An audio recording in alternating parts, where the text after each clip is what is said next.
The following is a special presentation of Tony Kurre Radio. Keep your mission on your mind and your mind on your mission. This is Mission Minded with Michael Coleman. It is Mission Minded. Michael Coleman, the CEO of the Montgomery Area Food Bank, MAFB.org. We have a brand new show we're going to be starting here in the next few weeks right here. It's called Mission Mind. Keep your mind, your mission, your mind. Of course, Michael is an expert in the non-for-profit business as well as regular business. And we take your emails, info@TonyCurryRadio.net. I am Tony Kurre. And Michael, we have another email to get into today. We're going to talk about Title 42, very topical right now. But how are you doing? Everything good? I'm doing great. Still, just navigating life as a 57-year-old like you every step of the way. And every day's a new journey, and every day's a new ache and pain that I wake up with. But it's better to be vertical than horizontal. Let me ask you a question. So you're 57 as well? I am. All right. So this is really interesting to me because whenever I meet a fellow 57-year-old, the first thing you want to do is kind of compare yourselves a little bit. Am I where this person is? Maybe success-wise, business-wise, look-wise. Do you ever do that? Do you ever look at other people around you and go, wow, I'm doing pretty well? I got to be honest with you. It's just too damn depressing for me to do that. I never come out on the great end of that when I do that.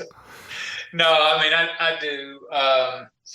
And, with every little, like just this morning when I came into the office, I started feeling like my blood pressure's up a little bit. Don't know why. It's back down on its own. I've never had high blood pressure. But the truth of the matter is, I eat like a raccoon in a dumpster and it just whatever's there. I don't exercise. I'm too heavy for my size. And the list just goes on and on. I mean, I'm probably just a heart attack waiting to happen. No. You've lost weight. You've lost weight. What are you talking about? I did. But, all this office work and sitting behind the computer, I've put it all back on because I cannot resist cookout milkshakes that are right by my house. And it's just too easy to go by, every day. So it's that weak will. Back when I was in the Army and I was running 3 to 5 miles a day, I could eat whatever. I could eat 4 desserts if I wanted to. Didn't gain a pound, was fine. But I'm telling you what, that middle-aged spread hit, I got out where I'm not doing exercising like I used to. But, brother, I'm telling you. Of course, my plan is right now that, because people who know me regularly, they're like, man, Michael's putting on some pounds. So what I've decided to do with all those that don't know me is when I see them, is I tell them that I used to weigh 425, and then they look at me and they go, "Man, you look great." There you go. I'm like, well, it just takes hard work and commitment, and they're like, "Man, you just keep doing what you're doing." I said, "I plan to, brother.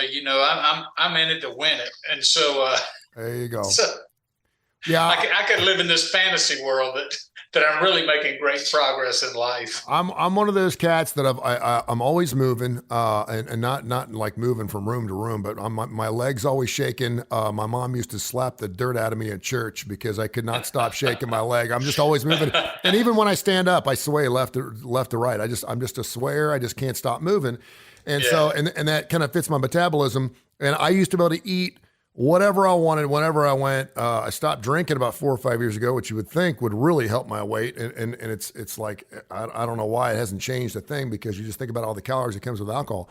But eventually it will catch up with you. Eventually it will finally catch up to you. Like, I can eat whatever I want. But you talk about chocolate shakes, and I know that it's turned into a diet show here, but it's funny because we're talking about the Montgomery Food Bank. But I'm telling you, man, if I can go 1 week without eating anything sweet, if I could stay away from sodas, I could stay away from ice cream or cakes and like Pop-Tarts, I can take off 3 or 4 pounds without even thinking about it. But man, I just love that stuff. I mean, know, and of course I get into that. I deserve this. It's been a long day. That's right. Right. I got a DQ. I got a DQ right down the bottom of my hill, and I'm telling you, it's flipping killing me. I'm about ready to firebomb the place just so I don't have to get fat anymore.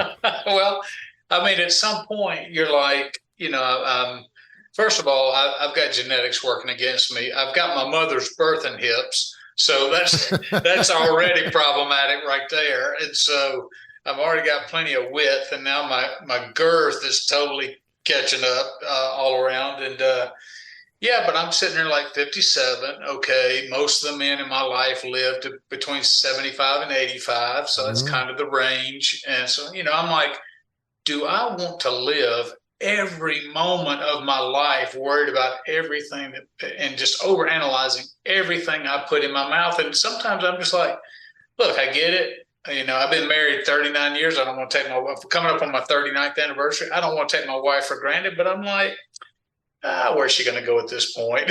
Yeah. Well, she might surprise me. much like we started this by saying that we kind of compare ourselves a little bit. 30% of this country is morbidly obese, which is amazing because we know there's enough food for everybody, but 30%. And that goes for social economically challenged areas too. Yeah. I mean, that's their vice. They're good cooks. And again, sometimes better foods for you are more expensive than the lousy foods, right? And so they are going to get fat because nutritionally, they're not eating the food they want. But when you see that and you're thinking to yourself, okay, I'm 10, 15, 20 pounds overweight, I need to lose it. Just think about 30% of Americans who are 35 plus overweight and don't really seem to care. I mean, that's right. We need comfort food. And I think a lot of people, got into that during COVID. I think a lot of people overate during COVID. Yeah, and I will tell you this. This is just a fact. I've worked many, many years with the poverty population. And you have to understand that the food packaging that the government requires on there, I think it's a good thing. It helps you make better decisions. But the reality is that is for middle-class people when they're buying and they're making choices. And we do use those we understand the breakdown between proteins and carbohydrates and complex carbohydrates versus simple carbohydrates and fats. And so we can make calculations. Now I know all that and I still eat like a raccoon in a dumpster, like I said, but so that doesn't speak much for me. But the reality is the vast majority of people in poverty don't know any of that. The audience will be shocked as how many conversations I've had with people that nutritionally speaking don't know the difference between a bag of apples and a bag of Oreos. And so when you are presented that and you're like, okay, well, these Oreos are so good, and it's not that the apples aren't good, but you're like, well, I'm hungry, I'm just going to fill up, and you're eating processed stuff, but you have no sense of a sleeve of Oreos and how that's could be a half a day's calorie input, and it's all gunk. And because they don't know that, and it's because that information is not valuable in poverty. Yeah. So, and until it begins to affect their health, then lots of times people go to the doctor, then they start to get educated. Lots of times that's later in life when they are morbidly obese and they have established lifelong patterns of eating. And it's very difficult at that point to turn it around. So there's lots of real challenges out there when it comes to eating. I think the only good thing about eating really lousy food is if you eat really good for about 2 weeks and then you do eat some lousy food, it cleans you out really well. Go eat kale and broccoli and shakes and stuff for 2 weeks and then have yourself a Big Mac and see how you feel afterwards. It's pretty amazing. All right, enough of our diet show here with Michael Coleman. He's the CEO of the Montgomery Area Food Bank, mafb.org. You can check them out. Great website, wonderful organization. They cover 35 counties in the state. You can hear this show at least 5 times a week on the TKR app. Thanks to the 100,000 plus people who have downloaded our app. And of course, on our podcast series, the podcast platform, Tony Curry Radio Podcast. We're on Audio Boom. And of course, all of our musically elemented shows on Spotify. You can listen to all of our shows. We've done well over 50, 60 shows here. So it's good stuff. We'll get into Title 42. I want to get your thoughts on that since it's topical. It happened last week. But we did have an email we didn't get to last week. info@TonyCurryRadio.net. info@TonyCurryRadio.net. Trina in Decatur. We do try to get to every email that's sent to us. Said that she just received her 2-year paralegal diploma. And this is perfect for this time of the year because my son just graduated from high school earlier this morning. We're recording the show here on the 15th or 16th of May. And so a lot of kids are going to be moving on and doing things and getting ready for their first major job of their careers. She said she's already been offered 2 different jobs with 2 different law firms, but they're all males.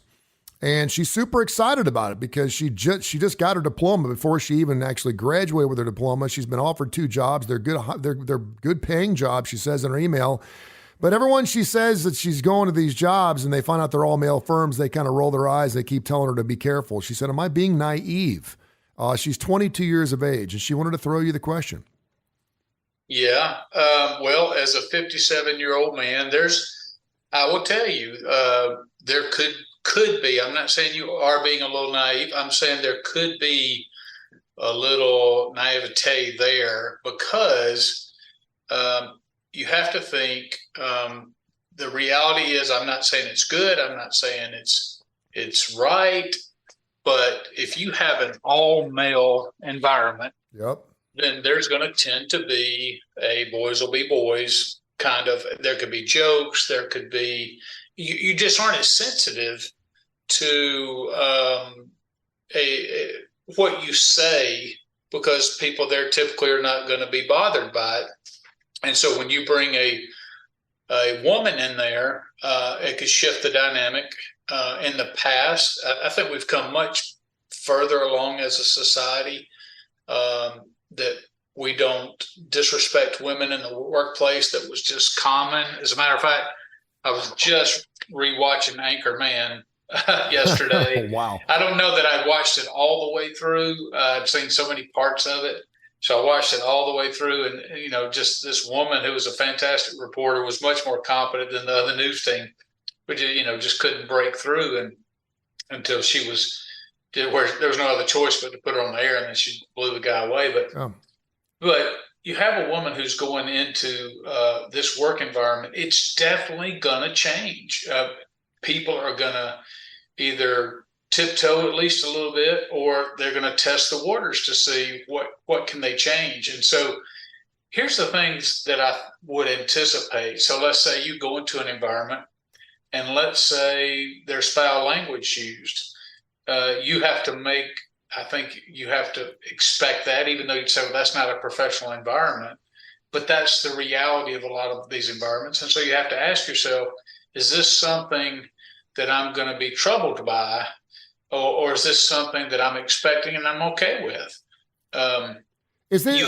Let me back this up. Is this something that women and I guess men maybe deal with it in the nursing industry because there's not nearly as many men nurses as there are women nurses? But is this something that women have to look at when they get into their next?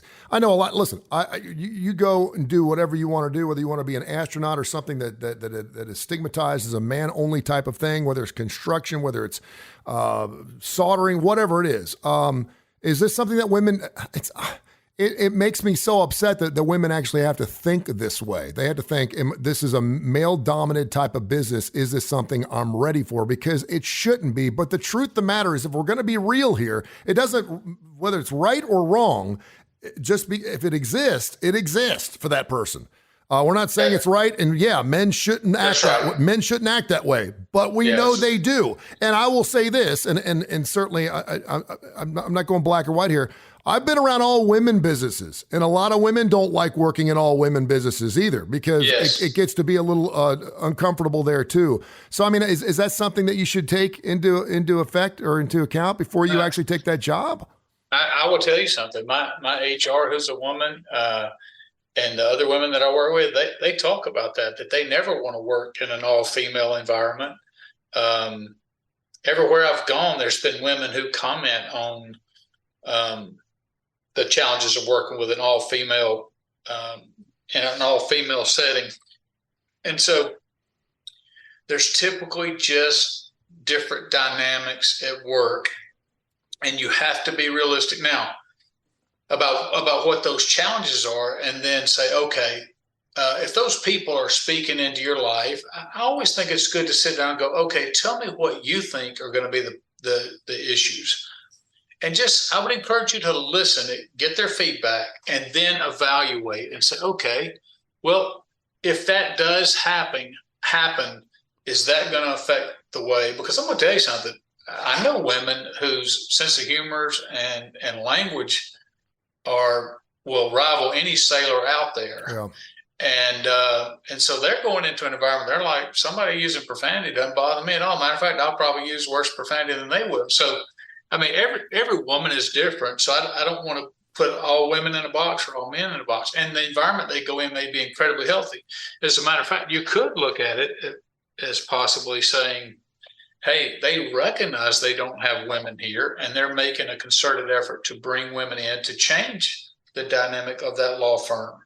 I don't know what their motives are, and it's certainly there's nothing wrong with sitting down and talking about that as a young woman. But I will also tell you, again, I'm going to come at it from every side that I can think of.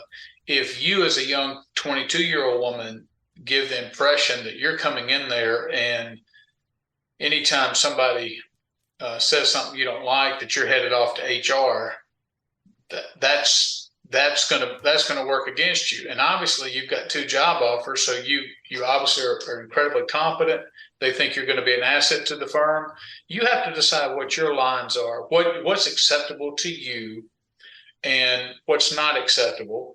And then when those things happen that are not acceptable, I think most company policies are you go to that individual and say, hey, I think you crossed the line. I appreciate if you wouldn't do that. Now, here's the question.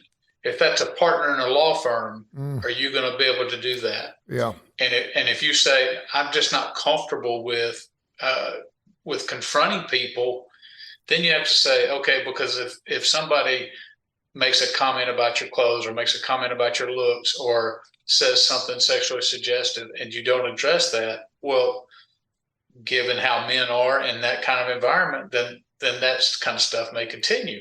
Is there a subtle way to ask that question in an interview process? I mean, if you're the only female joining an all male firm, and I don't know if they had female, maybe they had to fire the last female, or maybe the last female wasn't comfortable and she left. I don't know why, but first of all, would it be okay to say, why don't you have more females working here? Or am I the first ever to work here? And then maybe kind of tread lightly through that area just to kind of know, or will that hurt you? Well, I think now that she's been offered the job, there is absolutely nothing wrong with going and having a meeting with either the attorney who hired you or the HR of that firm and saying, hey, I just want to have an honest talk with you. Yeah. I'm being warned. It has nothing to do with your company. It has all to do with the fact that there's all males here. And while that doesn't bother me as a 22-year-old woman, if along the way something does happen, what is your advice about how to handle that? So you're coming to say, look, I want to fit in this culture. I'm not coming to disrupt this environment. I want to be a part of the team, but I also have a value system that in some regards I could maybe let some things go, but there's lines that I am not going to allow people to cross, and I'm going to stand up for myself. But you don't want to approach it from an antagonistic to almost make it look like you're looking for something. Yeah. What you want to say is, hey, if that happens, and I'm not saying it will, but in the event it happens, just for my own peace of mind, who would I go to? Where would be the person? Where would be my outreach that I felt like I could address this if needed, and then listen to their explanation. And if they want to address that, if they say something, which I just can't imagine they would, but if they say something like, look, honey, you don't need to worry about that kind of stuff, then that's a huge red flag. Yeah. If they talk down to you, if they demean you, if they belittle you, if they call you sugar, honey, all those kind of things, what they're saying is your concerns really are not something they want to fool with, then I think I would definitely recommend you stay away from a company like that. But if you go in there and the attorneys are talking and you ask that kind of a question and they say, listen, that is something that we're going to work very hard to not be a part of. That's not the culture that we want. And we're not saying it won't happen, but if it does happen, our policies say you do this, this, and this, and I'm going to be in your corner and I'm always going to support you. So never worry about speaking up. And so I think that is an environment you're like, okay, I'm not saying there's no risk, but hey, I might be willing to go to that company, even though that could be a difficult, at least initial position. Yeah, the truth of the matter is, if you bring value into that company, they're going to figure out a way to work around whatever it is. And I've seen it. Listen, I worked in radio where it was male dominated for years, and I mean, I can remember my 22nd birthday. I had a stripper in the studio, and we had an all-female sales staff, and no one said a word. It's just the way it was. You could never do that now, and I'd never do that. But at the age of 22, I thought it was kind of cool at the time. Her name was Bubbles, by the way. We have Michael Coleman, Montgomery Food Bank, a show you can listen to at least 5 times. Times have changed. And a fantastic show. And by the way, I saw Aaron Brockovich for the first time last weekend. Great movie, by the way. Fantastic movie. I haven't seen that in 15 years, I think. Man, what a great... I'm not a big movie guy, but man, what a great movie. So check it out. All right. With the time we got left, we got about 10 minutes, and we can certainly continue this next week. Title 42 ended last week. I was pulling up some numbers before the show. Approximately 286,000 non-citizens obtained lawful permanent residence, LPR statuses, in the fourth quarter of 2022. That's the last stats we have. So nearly 300,000 lawfully. That doesn't go for the people who have come into this country unlawfully. And obviously we had, 10, 11, 12,000 a day for a period of time before Title 42 took place, or actually was nullified or taken out, which was a COVID protocol that Donald Trump put in place. And so we're busing people off. If you're getting into this country illegally, we're busing you. We're taking you to sanctuary cities. And all I could think about was, I know, was it the Roosevelt, the hotel in New York City, which is a pretty high-end, or was a pretty high-end hotel, is now filled with immigrants in New York City. And I'm thinking, how are they doing this? These sanctuary cities, God bless them for what they're trying to do, but I just can't imagine with the influx of immigrants and people that want to come to this country. And let's remember, that's how this country started. I get it. I understand it. But all I could think about was, how are we feeding these people? And the crazy thing, Mike, I saw a family from Venezuela who got into this country late last night on the evening news. They spent their last $70 to travel some 600 or 700 miles through jungles and everything. And this man, this woman, and their 3 children, they're sitting on the street in New York City outside this hotel. There's no room to get in. And they asked them the question, are you better off now than you were in your home country? And they said, oh, by 1,000,000%. We're good. Yeah. And I'm thinking to myself, oh, Lord, what are we doing here? I mean, they're homeless, and they're in New York City, and they are so happy to be homeless in the United States of America than to have a place in Venezuela. That should tell you how horrible it is. So I'm very compassionate towards this. I believe that a human life is a human life, regardless of what your nationality is. And so I pray for people like this. But I want to get your thoughts from a food bank and from a Feeding America standpoint. What does this mean? Well, it's an incredibly complex issue. I went back and just said, I just wanted to learn a little bit about, when you mentioned it, about where Title 42 came from. And it was invoked way back in, I think it was going all the way back to Truman, or it could have even been before that. But it was all about, no, actually, I think it went back all the way back to the late 20s. But anyway, it was about keeping communicable diseases out of the country. So they would ban people. And so Trump used this to keep people. And look, I do see there's validity on both sides. We don't want open borders because how do you have a country if you don't have some borders? And, we know that bad people who intend to do bad things cross the border freely and end up hurting people and hurting our citizens and putting a drain on society. But then there's so many people, like you talked about, who, man, if I was in their position in Venezuela or South American country or Central American country, getting to America is a dream. And all you want is what's best for your family. I remember being over in Desert Storm, and when we captured some Iraqis, and when I say captured, they were giving up. And there was at the time I was 26, and there was an older man. It looked like he was in his 50s, and here's a guy that if we met on the battlefield, we'd both be trying to kill each other. And yet I was sitting there looking at him, and he's like, he just wanted to he was fighting for his country like I was fighting for mine. It didn't mean he endorsed everything. He had a family back home. He probably had grandkids, but I know he had kids. And he just wanted to fight and get home safely. And I'm sitting there thinking, when you put that face on it, I mean, that person's no different. If I was down in those situations, I would be doing everything I could to benefit my family. And people go, well, it's not fair to those who do legal. Hey, I get it. There are strong arguments on each side.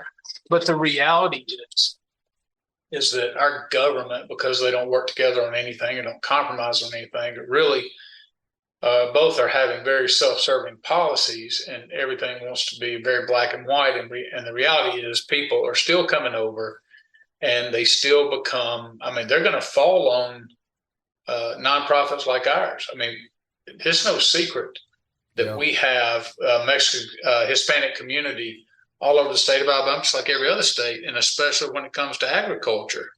But these communities, I'm telling you, it breaks my heart, because these communities stay hidden and they communicate with themselves, but they have real needs. We will get here in Montgomery, somebody will come up and they don't speak English, and it'll be a couple of women and each carrying a child.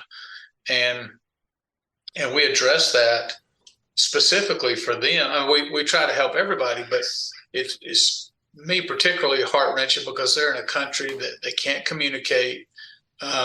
Their husband is likely out there working in a field somewhere, trying to make a living, not only for them, but to send money back home. Mm-hmm. And we play this game, like all these farmers and stuff, we play this game, oh, I don't have any illegals working here. But to me, I know that these people, when they cross the bottom line, is they have to be fed. They have to, and it's some of the hardest working people I've ever, I mean, look, I don't know, I'm not meaning to, this is only positive, but I have had people who come up and say, oh, I hope that there's a truckload of Mexicans coming to replace my roof. Yeah. Or I hope that because the work culture is so good and so solid that you rejoice when you see that, because you know, hey, they're going to do it quickly, and they're going to do a good job. And so I'm sitting here going, there's such value, because Americans don't get out there in the field and pick vegetables and harvest crops and all that other kind of stuff. But again, I see when you talk about fairness, it's just such a complex issue. So I try to peel the politics away from it. I want to understand the politics. I want to understand each side's perspective.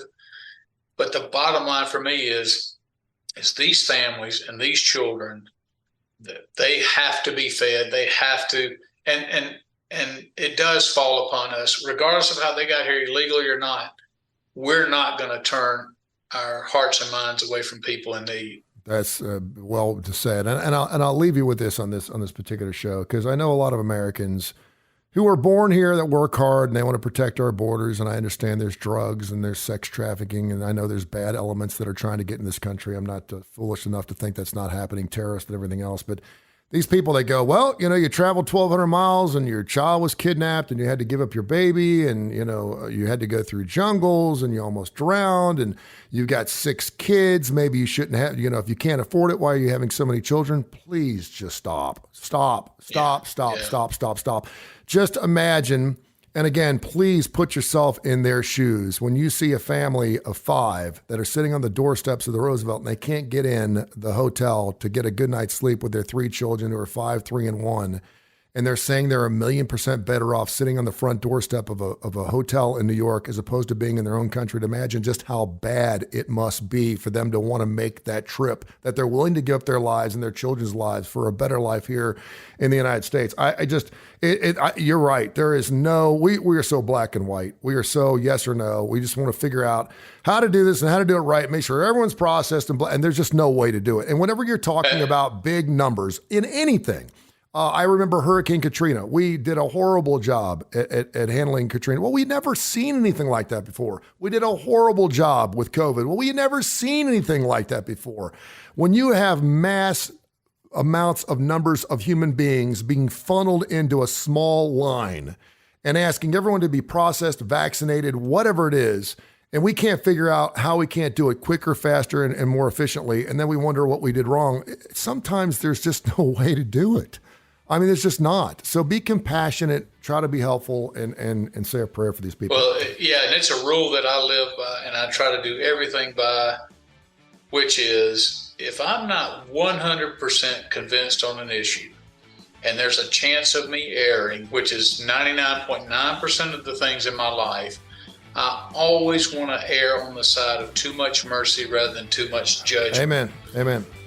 Give the benefit of the doubt. That's good. That's right. Michael, we got to go, man. Thank you so much. We'll catch up next week. We can continue this talk, and I know you always get great topics. And again, if you have any emails, info@TonyCurryRadio.net, info@TonyCurryRadio.net. Make sure you download that TKR app and check them out. Montgomery Area Food Bank, their website, or mafb.org. Michael, thank you. Appreciate it, brother. This has been a special presentation of Tony Curry Radio.